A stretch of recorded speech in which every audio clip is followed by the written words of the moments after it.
Okay, so I'm going to finish with where I started.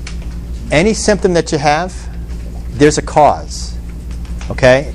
Whether it runs in your family or not, or you're getting older, because we all are, or you're overweight, there are causes to your symptoms.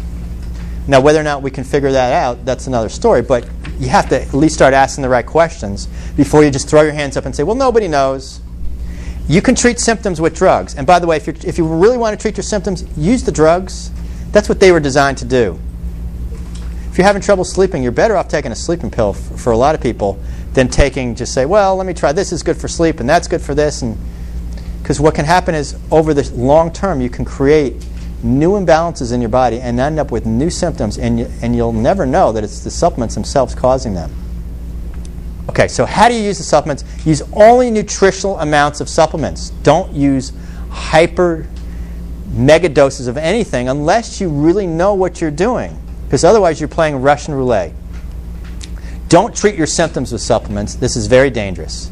Carefully read the labels of all of your supplements. Be alert to miracle claims. If it sounds too good to be true, it probably is. If you want to use supplements to balance out your abnormal body chemistry, you should do so under the guidance of a physician that can monitor whether you need these things or not. Otherwise, you're just guessing. And this requires specialized testing methods and clinical experience.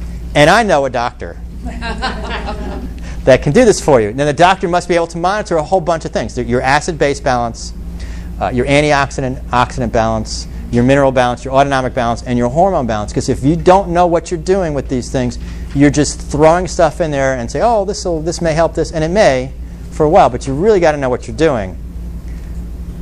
So when I see a patient, I do measure these things. I measure their acid-base balance, their mineral balance, their hormone balance, their antioxidant balance, etc. Their floral balance. I mean, there's a whole bunch of things that you can look at. It's called functional medicine. You're looking at function, or metabolic medicine. Okay, you're actually getting under the hood and trying to fix the engine as opposed to, tweaking the idle speed or something. Okay, if you're going to treat symptoms, I'd recommend the drugs.